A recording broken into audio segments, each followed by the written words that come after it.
नमस्कार, आप देख रहे हैं निष्पक्ष भारत न्यूज। मैं हूं आपके साथ उमेश कश्यप। आज हमारी मौजूदगी टेरका में है।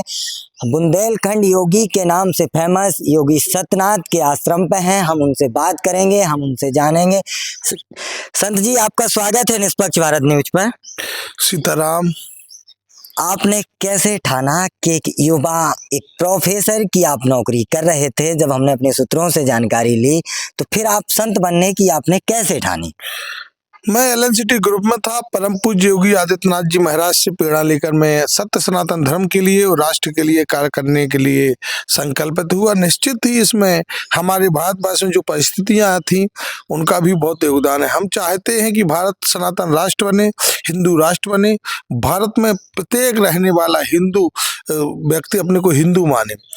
राष्ट्र माता के, हम भारत माता के जयकारे संपूर्ण भारत में कहीं पर भी लगाएं और विरोध ना हो। लेकिन हम देख रहे थे और आज भी देख रहे हैं कि हमारे भारत में निश्चित ही कुछ ऐसे तत्व विधर्मी राष्ट्रद्रोही हैं जो भारत माता की जयकारे लगाने में और पाकिस्तान परस्त लोग हैं। तो ऐसे लोगों को हम चाहते हैं कि सरकार सबक सिखाए। सत्य सनातन धर्म संपूर्ण विश्व में, क्योंकि हमारा जो धर्म है सभी को संभाव, प्रेम और सम्मान देने वाला है। लेकिन हम देख रहे हैं कुछ विधर्मी लोग हैं जो सत्य सनातन धर्म पर प्रहार करते हैं। और हमारी जो वासुदेव कुटुंबकम की परंपरा है, हम चाहते हैं कि संपूर्ण विश्व हमारा परिवार है। कुटुंब यानी परिवार होता है। लेकिन हम देख रहे हैं कि भारत को ही तोड़ने के जो कुचच चल रहे हैं उस पर हमें बड़ा ही दुख होता है। और हम चाहते हैं कि सनातन की ध्वजा संपूर्ण विश्व में फहराए, जिससे सभी संपूर्ण विश्व के प्राणी सुख शांति से रहें। हालांकि अभी यूजीसी कानून आया है, उस पर आपके क्या विचार हैं? यूजीसी या मैं सरकारों से और सभी लोगों से आग्रह करता हूँ, ऐसा कोई भी कानून ना लाएं जिससे हमारा समाज बटे, जिससे हम सनातनी बटे। हम बार बार कहते हैं कि हम सनातन को जोड़ने के लिए संत बने हैं और सनातन को जोड़ने के लिए प्रत्येक व्यक्ति को कार्य करना चाहिए। भेदभाव वाले कानून, भेदभाव फैलाने वाले विचार समाज में उत्पन्न नहीं होना चाहिए। सरकार को भगवान सद्बुद्धि दे। हमने सरकार के लिए हमेशा कार्य किया है। लेकिन हम चाहते हैं कि एक तरफ आप कहते हैं कि हिंदू एकता की बात, सनातन एकता की बात, और जब इस कानून में दो चीजें होनी चाहिए थी कि अगर कोई झूठा प्रकरण लाता है तो उस पर कार्रवाई होनी चाहिए थी। और अगर कोई जिसके लिए आपने बनाया, जिसे आप स्वर्ण बोल रहे हैं, उन्हें भी कोई अपमानित करता है, क्योंकि परम पिता परमात्मा प्रभु श्री राम के सब अंग हैं। किसी पर भी अत्याचार हो, हम नहीं चाहते कि हमारे किसी भी समाज के भाई पे अत्याचार हो। कोई भी समाज का भाई हो, चाहे वो दलित हो, चाहे पिछड़ा हो, चाहे अंगड़ा हो, चाहे कुछ भी हो, बनाया प्रभु श्री राम ने है और सभी को बराबर अधिकार मिले। हम यूजीसी की कल्पना कर रहे थे, लेकिन सरकार यानी किस बुद्धि से कार्य कर रही है, यूजीसी लिया। यूजीसी की सभी, चाहे पंथ के लोग हों, चाहे वो हों, सबकी एक समान नागरिकता हो, एक समान कानून हो, एक समान अधिकार हो, एक समान सम्मान हो, इसकी हम कल्पना कर रहे थे। उत्तर प्रदेश के मुखिया योगी आदित्यनाथ हैं, वो भी एक संत हैं, फिर भी उनकी सरकार में ऐसा फैसला आना, आप किस ओर देख रहे हैं उसे? परम पूज्य योगी आदित्यनाथ जी जिस दिन प्रधानमंत्री बनेंगे, निश्चित ही संपूर्ण भारतवर्ष में हम जो कानून, जो ध्वजा और जिस प्रकार का हम वातावरण चाहते हैं वो होगा। क्योंकि हमारे परम पूज्य योगी आदित्यनाथ जी की जो नीतियां हैं वो निश्चित ही, हम योगी आदित्यनाथ जी के प्रबल समर्थक भी हैं और पूज्य योगी आदित्यनाथ जी के विचारों से हमेशा सहमत रहते हैं। निश्चित ही आज राजनीति है, इसलिए परम पूज्य महाराज जी का जो हम देख रहे हैं पूरा निष्पक्षता से, संसद हो, चाहे हमारा राज्य सरकार हो, चाहे केंद्र सरकार हो, या जो मुखता से कार्य होने चाहिए नहीं हो पा रहे। हम चाहते हैं कि पूज्य योगी आदित्यनाथ जी प्रधानमंत्री बने आने वाले वर्ष में, जिससे वो जिस विचारधारा की स्थापना करना चाहते हैं, जो सत्य सनातन धर्म की स्थापना करना चाहते हैं, वो हो। सत्य सनातन धर्म में हम ये भी नहीं कहते किसी समुदाय को निकाला जाएगा, लेकिन हम सभी प्राणियों को एक साथ एक मंच पर आपसी प्रेम भाव से रहना सिखाया जाएगा। किसी भी समाज का को अपमानित नहीं किया जाएगा। सभी को बराबरी का हक मिले, सम्मान मिले, सभी धर्मों को सम्मान मिले, सब मिलकर भारत माता के जयकारे लगाएं। ऐसा हम अगर यूजीसी कानून वापसी नहीं होता तो क्या स्वर्ण समाज पूर्णतः विरोध करेगा इस चीज का? तो ये स्वर्ण समाज का हमें नहीं पता, क्योंकि हम संत महात्मा हैं, हम धर्म पर चलने वाले, सत्य पर चलने वाले हैं, और हमारा संकल्प था कि हिंदू एकता के लिए, सनातन एकता के लिए कार्य करेंगे। हम निश्चित इसका विरोध करेंगे। हम ऐसे सभी कानूनों का, जो चाहे हमारे स्वर्ण को प्रताड़ित करे, चाहे पिछड़े को प्रताड़ित करे, चाहे दलित को प्रताड़ित करे, ऐसे कानून बने लेकिन उनमें पारदर्शिता रहे, कानूनों में न्याय की बात हो, सभी वर्गों के हित की बात हो, जोड़ने की बात हो। तोड़ने वाले, किसी एक वर्ग विशेष पर थोपने वाले कानूनों को हम स्वीकार नहीं करेंगे, हम इनका विरोध करेंगे। ऐसे कानूनों को खत्म होना चाहिए, और अगर ऐसी मानसिकता किसी भी सरकार की जब रही है तो हमने उसे उखाड़ फेंका है, और किसी भी सरकार को इस घमंड में नहीं रहना चाहिए कि हम, जो विचारों की लड़ाई है, हम विचारों के साथ हैं। आप विचार अगर बदल देंगे, सत्य सनातनियों को छोड़ने का और तोड़ने का कार्य करेंगे, तो निश्चित ही हम ही लोग आपके विरोध में होंगे, और अगर सत्य सनातनियों को आप जोड़ने का कार्य करेंगे तो निश्चित ही हम आपके साथ खड़े हैं। अब फैसला आपको करना है कि तोड़ने का कार्य करना है कि जोड़ने का। हम आज्ञा करते हैं कि प्रभु श्री राम राजा सरकार सद्बुद्धि दे, जिससे हम आपके साथ जैसे खड़े थे वैसे ही खड़े रहें। गुरुजी, आप एक और आह्वान करते हैं भारत को कि 4 बच्चे पैदा करें, उस विषय पे आपके क्या विचार हैं? सरकार 2 बच्चों की कहती हो, आप 4 की कहते हैं। देखो, आने वाले समय में जो हमारे सरकारों का निर्धारण होगा और सरकारें चुनी जाएंगी, वो मतदान से ही चुनी जाती हैं आज भी, वो तो आने वाले समय में एक समुदाय विशेष की संख्या ज्यादा हो जाएगी, तो हमारा जो हिंदू वोट है वो कम हो जाएगा। तो एक ऐसी सोच की सरकार बनेगी जो चाहती है सत्य सनातन धर्म को क्षति पहुंचे, हिंद भारत के टुकड़े हों, और ऐसी सरकारों को हम नहीं चुनना चाहते। योगी जी, मोदी जी और अन्य जितने भी हमारे अभी हैं, वो अच्छा कार्य कर रहे हैं। मोदी जी कुछ जाने क्या है कि कुछ ऐसे कानून लाज जो समाज को तोड़ने का कार्य करता है, तो निश्चित ही हम उनमें सुधार के लिए कहते हैं। हमने कल भी किसी से कहा था कि अगर हमारे कोई वस्तु बनाने में, घड़े में कमी हो रही है, तो उसे ठोक पीट के सही कर लेंगे, वो ना सोचें कि हम दूसरा घड़ा खरीद के लाएंगे।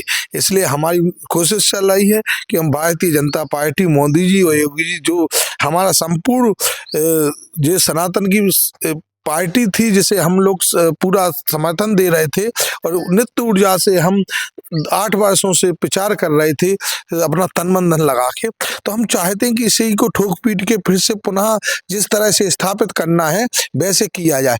हम चाहते हैं कि सभी वर्गों को एक मंच पर एक साथ मिलाया जाए, ऐसे कानून, ऐसी विचारधारा को समाज में भेजा जाए। हम भीम आर्मी के नेता हैं दामोदर यादव, वो बागेश्वर धाम को कहते हैं कि वो पाखंडवाद को बढ़ावा दे रहे हैं। एक समय वो झांसी आए थे तो झांसी रेलवे स्टेशन से उन्हें झांसी वासियों ने अंदर नहीं जाने दिया, उस पर आप क्या कहेंगे? तो हमारा भारत सत्य सनातन धर्म का देश है, और हमारे पूज्य बागेश्वर सरकार निश्चित ही सनातनियों को धर्म के मार्ग पर चलने की प्रेरणा दे रहे हैं। हनुमान जी की कृपा से हमारे राम भक्तों का, जो सनातन को मानने वालों का दुखड़ा है, कोई किसी को पकड़ के नहीं कहते वो कि हमारे पास आओ, लोग जाते हैं, उन पर आशीर्वाद होता है। पूज्य बागेश्वर सरकार का, हनुमंत लाल जी का, उनकी कृपा से आज करोड़ों की संख्या में लोग उनके दर्शन करने के लिए उतावले रहते हैं, और लोग पहुंचते हैं, उनकी बाधाएं दूर होती हैं। ऐसे तत्व जिन्हें सत्य सनातन धर्म का सा मालूम नहीं है, जो सत्य सनातन धर्म के विरोधी है, सत्य सनातन धर्म का हम चाहते हैं कि उन्हें ABCD तक मालूम नहीं है, उन्हें सिर्फ अपनी राजनीति अलापना है, अपना निजी स्वार्थ अलापना है। उन्हें कहीं से फंडिंग होती है तो उस पैसे से अपना वो क्या बोलते आर्मी चलानी है, तो निश्चित ही ऐसे लोग निजी स्वार्थ में कुछ भी बोल देते, और ऐसा नहीं है। आज आप देख रहे हैं पूज्य बागेश्वर सरकार के साथ करोड़ों लोग खड़े हैं, और करोड़ों लोग क्या विश्व, संपूर्ण विश्व में वो पताका फहराए हैं सनातन की।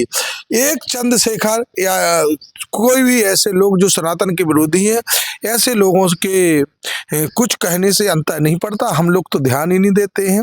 कौन चंद्रशेखर, किसी ने पूछा था तो हमने बोला था क्योंकि हम सनातन को मानने वाले हैं, जो सनातन को जानता हम उससे जानते हैं।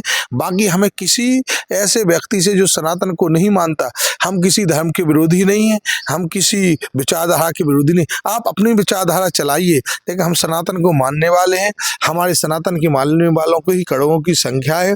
हम महाराज जी, अभी आपका विराट हिंदू सम्मेलन चल रहा है, तो आपके इतने दौरे और बुंदेलखंड में समूचे जगह जहां भी विराट सम्मेलन देखता है वहां आप देखते हैं, इसकी क्या कहानी है? विराट हिंदू सम्मेलन, जैसा मैंने कहा है और सरकार को भी चेताया है कि विराट हिंदू सम्मेलन का अर्थ वही है जो हम कर रहे थे, हिंदुओं में एकता, हिंदुओं को जन जागृति के लिए जागृत करना कि हम कैसे सुरक्षित रहें, हमारा धर्म कैसे सुरक्षित रहे, भविष्य कैसे सुरक्षित रहे, तो हम कैसे समृद्ध हों, वही कार्य इस मंच के माध्यम से हो रहा है। तो निश्चित ही राष्ट्रीय स्वयंसेवक संघ ने 100 वर्षों में जो बीजारोपण किया था, आज वट वृक्ष बन के तैयार हो चुका है। राष्ट्रीय स्वयंसेवक विश्व हिंदू परिषद बजरंग दल ने जो हमेशा सनातन धर्म की ध्वजा उठाई है, और निश्चित ही आज संपूर्ण विश्व में हम हिंदुओं को जो गर्व से जीने का मौका मिला है, और निश्चित ही ऐसे पूज्य राष्ट्रीय स्वयंसेवक संघ, बजरंग दल, विश्व हिंदू परिषद, साधु संतों का बड़ा ही योगदान है भारतवर्ष को आज यहाँ तक लाने। आने वाले समय में हम भगवा ये हिंद की ओर बढ़ रहे, हिंदू राष्ट्र की ओर बढ़ रहे हैं, इसलिए ऐसे लोगों का हमें अभिवादन करना चाहिए, सहयोग करना चाहिए। आपका आगामी कार्यक्रम 4 अप्रैल को क्या है? हमारा 4 अप्रैल को सत्य सनातन धर्म की रक्षा के लिए, हिंदुओं में एकता के लिए, आने वाले भविष्य को सुरक्षित करने के लिए भव्य और दिव्य 4 अप्रैल को हनुमान प्रकट उत्सव के उपलक्ष्य में प्रातः ब्रह्म मुहूर्त में 4 बजे से 7 बजे तक 7 बार हनुमान चालीसा पाठ, जो 7 बार पाठ कर कोई छूटे बंदी महासुख होई, जो यह पढ़े हनुमान चालीसा हो सिद्ध साखी गौरीसा। तो भगवान शिव, भगवान हनुमान जी और राम जी की कृपा के लिए 7 बार अनुष्ठान होगा, जिससे हमारे भक्तों को, और विधि का लेख भी वेदों में लिखा है कि ऐसा जो 7 बार पाठ करता है और विधि विधान से और अनुष्ठान करके करता है, निश्चित ही उसके सारे कष्ट हनुमान जी महाराज हरते हैं, विपत्तियों का नाश करते हैं, ये सुख समृद्धि प्राप्त होता है। और हवन कर पाठ के बाद हवन होगा, कन्या भोज होगा। दिन 12 बजे से 3 बजे तक श्री हनुमान कथा होगी, श्री हनुमान चालीसा का गुरु रहस्य होगा। शाम को 5 बजे सामूहिक हनुमान चालीसा 1.25 लाख लोगों द्वारा 1.25 लाख हनुमान चालीसा पाठ का आयोजन किया जा रहा है, जिसमें समस्त बुंदेलखंड और अन्य राज्यों में भी हम आमंत्रण दे रहे हैं, लोग जुड़ रहे हैं। निश्चित ही ये भव्य और दिव्य आयोजन सनातन को मजबूत करेगा, सनातनियों को भविष्य उज्जवल करेगा, राष्ट्र की एकता को बढ़ाएगा, और आने वाले समय में हमारे सनातनियों को हनुमान जी से जोड़ेगा, जिससे हनुमान जी से जब हमारे सनातनी जुड़ेंगे तो उनकी कृपा रहेगी। क्योंकि जो हनुमान चालीसा का 7 बार पाठ कर लेता, हवन कर लेता है, कन्या भोज करता है, ब्रह्मचारी कर पाती और सोपोसी बन के, निश्चित ही उस पर हनुमान जी की कृपा हो जाती है, राम जी की कृपा हो जाती है, शंकर जी की कृपा हो जाती है, और वो इस जीवन में सर्व सिद्धि को, अष्ट सिद्धि नौ निधि के दाता अश्व, तो ऐसा है कि अष्ट सिद्धि नौ निधि के दाता, तो सारी सिद्धियां यश प्राप्त होता है। जो युवा सनातन से दूर हो रहे हैं उनके लिए आप क्या कहेंगे? जो युवा सनातन से दूर हो रहे हैं उनसे मैं कहना चाहता हूं कि आप भटकाव में हैं। मैं सभी सनातनियों से कहता हूं, युवाओं से कहता हूं कि वास्तव में आपको इस जीवन का सार अर्थ समझना है तो सत्य सनातन धर्म की शरण में आइए, हनुमंत लला की शरण में आइए, आप राष्ट्र के लिए कार्य कीजिए। कुछ दिन मेरे कहने से कर लीजिए, आप एक दिन आपको दिव्य अनुभूति प्राप्त होगी। निश्चित ही आप अपने भटके हुए मार्ग से सत्य सनातन धर्म के मार्ग पर, राष्ट्र प्रेम के मार्ग पर और समाज के हितार्थ मार्ग पर चलने लगे। हम देख रहे हैं कुछ भटकाव के कारण, निजी स्वार्थ के कारण, राजनीति के कारण, अनर्गल बयानबाजी सोशल मीडिया पर और अनर्गल कार और गलत संगत पर पढ़कर अपने जीवन को बर्बाद कर रहे हैं। जी निश्चित ही हमारा सत्य सनातन धर्म को वो जानेंगे, राष्ट्र प्रेम को जानेंगे, तो समाज के लिए और राष्ट्र के लिए और धर्म के लिए समर्पित होंगे। योगी जी ने ये बुंदेलखंड की भूमि ही क्यों चुनी आश्रम के लिए? मेरा जन्म स्थान बुंदेलखंड है, तो मैं चाहता था कि हम अपने ही क्षेत्र में जन जागृति करें, अपने ही क्षेत्र के लोगों को सनातन धर्म के लिए प्रेरित करें, अपने ही यहाँ के लोगों को राष्ट्र के प्रति प्रेरित करें और वो हमें कार्य करने का अवसर हमें मिला है। पूज्य महाराज जी से जब हमने दीक्षा ली, वहाँ पे इच्छा रखी कि हम बुंदेलखंड में कार्य करना चाहते, तो हमें आज्ञा हुई। आज संपूर्ण बुंदेलखंड के 14 जिलों में सत्य सनातन धर्म के लिए हनुमान चालीसा का पाठ, राष्ट्र के सेवा के कार्य, समाज हित में हिंदुओं की एकता के कार्य कर रहा हूँ। मुझे बड़ी प्रसन्नता होती है और बुंदेलखंड का मैं हूँ और बुंदेलखंड के लोग हैं, तो मुझे असीम स्नेह और प्रेम और सम्मान भी मिलता है, बड़ी प्रसन्नता होती है।